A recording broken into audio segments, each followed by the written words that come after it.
Okay. Talked about hedonism, and I've talked about Stoicism. The important connection I want to make is it seems difficult to imagine how on the ruins of the Roman Empire Christianity could have arisen and conquered and had its conditions conquered so quickly in the West. I mean, that really is a rather remarkable historical, turn of events. That a slave religion banned throughout the empire will end up being adopted and then spread.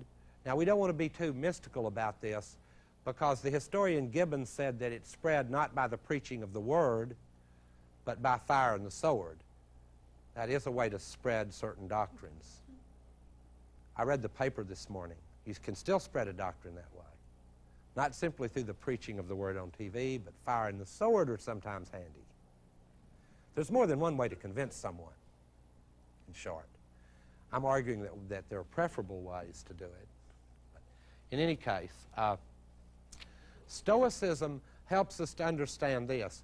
During the declining part of the Roman Empire, the Stoics' account of their social reality and of the limited chances for happiness within it, this courage, apatheia, was also backed up with an almost, and here I'm going to use the Americanized version, existentialist view that sort of all is vanity.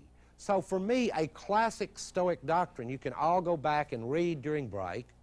It's not an assignment. It's in every motel. It's the Gideon Bible. Open your Gideon Bible, find the book of Ecclesiastes, and read Ecclesiastes. It is a magnificent Stoic doctrine because it says vanity of vanities, all is vanity. Pretty big statement. All. The guy goes, look, I had money, but that was vanity. I gave myself to no knowledge. That was vanity. All is vanity. Well, that interesting old text helps to explain why the Stoics were ready to hear, finally, the message of the Christians, which about the world was the same. In other words, St. Augustine's account of this world and the Stoics' account are the same. Augustine calls this world the region of unlikeness, everything's garbled up, messy, based on a text of St. Paul's, we see through a glass darkly, And so I want you to see that Stoicism, as it were, prepared really fertile ground for the preaching of the Word of the early Christians. And the reason it did, it seems to me, simple, because the Stoics had a problem but not a good answer. Namely, they had a good account of the problem, and then along come these weirdos who you've been previously hunting down and killing, and they go, wait a minute, now listen to us again.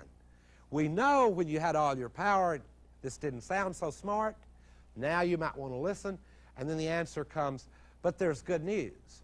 Although there's a world like this one, there's another one. When we discuss Freud, we'll understand why humans sometimes make such projections. While this world isn't working out, there's another one, and while justice won't be rewarded here, it will be rewarded there. While happiness isn't possible here, the right kind of life will give it to you there. So if you read Ecclesiastes all the way to the end, the reason Ecclesiastes is not finally a Stoic doctrine is because the preacher has the hope in his heart that the Messiah will come and there'll be an answer to these problems. But with the Stoics, they both agree about the world that we're all in now, the mundane world that we're in now, that it's a bad show, not working. So that is the way in which these movements, and that's a very brief account, but that's the way in which these three answers to the human conduct arose in succession, sort of, not rapid succession. These were massively long historical movements, many variants, and when I say movements, you've got to remember that as long as I'm discussing Greek society, Roman society, and medieval society, you have to point out that you talk about movements among people who think, you're only talking about a very limited number of folks. Not in terms of them thinking, but in terms of us having any record of it. For all I know, they thought more and better about all of this, but it seems to me that Marx has a banal truth down. I know today it's not popular to say Marx got anything right. But one thing certainly I think Marx got right was that as far as the history of ideas go, the ruling ideas in each epoch are basically the ideas of the ruling classes. The dominant ones. Not all the ideas, but the dominant ideas of each historical period will be the ideas discussed by the dominant classes. The reason that's not a surprising thesis is that the women are out having babies this fast, and that's almost biologically required as well as required by patriarchy for a society to continue. It's required by both. Doesn't justify it, it's barbaric. And then slaves are doing necessary labor without which you do not have the leisure to pursue philosophy. It's important to remember this is a leisure activity. Without leisure time, you can't pursue it. It may be why we don't have a very philosophical culture now. It's because we work longer and harder now than we did 40 years ago. I think that's right statistically, although there must be a sociologist somewhere in the crowd. But it's right according to the advertisements I've been seeing on TV. That as it were, brag about it. We now work 65 hours a week. And I went, oh, joy. That's a real thrill. Glad it's going up. Hope you guys can get it back up to where it was when Dickens wrote. Congratulations. I'm sorry I'm off on a screed now. I'll have to come back to the point. My mind wanders. I don't know. It's watching too many Robin Williams skits. Anyway, these three forms of human conduct. The last, and that's the slow ascendancy of Christianity, spread by both the preaching of the Word and fire and the sword, based on a mystery wrapped in an enigma, and very confusing one at that. And we will discuss that later. Not tomorrow, not on the first day. You don't do the God stuff on the first day. We'll do it in a more modern context when I think I'll throw in a few remarks about Kierkegaard, who's a philosopher who gives a stunning attempt to defend Christianity in an era in which he says, because all are Christians, ipso facto none are, which I think is a quite elegant and correct argument. Structurally, it is. It's very interesting. Well, we'll discuss that later. It's a snotty thing to say, but it's worth saying. So the Christian era, and here's a vast wealth of views about the best kind of life for human beings in the medieval period. Modernist scholars who will concentrate on the figures that I will after break, Kant, Mill, and others, vastly underestimate both the diversity of knowledge in the medieval period and what it discovered in the sciences and so on. Now, we are right that it was the Dark Ages in terms of the political dimensions I've been mentioning, but then we hardly have room to throw stones in that regard today either. So the Dark Ages is overkill.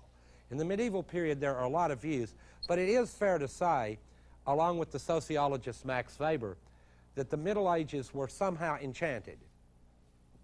Now, by that he meant that at the center of the ideologies in the West, remember, as we do philosophy, it's a Western discourse. Okay? It doesn't mean that no other people in the world are good enough to do it. It means that's the way we have understood it here, and it certainly doesn't mean that our way of doing it and understanding it is at all right. I'll come around to that, but only at the last lecture when we go back over this train of doing Western philosophy. But in the West, it's important to remember that this period was much more variegated than the simple Dark Ages account. The medievals, though, did live in a world kind of enchanted by an overarching belief system which can be seen not just in their religious texts, in other words, not just in philosophy, although there it's beautifully expressed by Aquinas, better expressed by Augustine, one of my favorite writers, but by Aquinas, and then towards the late medieval periods, Duns Scotus and others, St. Bonaventure and many other great writers, and some of whom disagree quite wildly on many things. And that period produces one of the most elegant arguments in the whole philosophical tradition, and that's St. Anselm's ontological argument for the existence of God, which is the closest thing we have in philosophy to a knockdown argument. It argues God exists, and I'll have time. I'll run through it briefly here in a second. But anyway, I'm trying to, as I say, draw this 2,000-year period to a close in modernity, because while this period is enchanted around a set of beliefs at which various Christian views are at the center, and in which society is, again, sort of hierarchically arranged with differential relations to God, and yet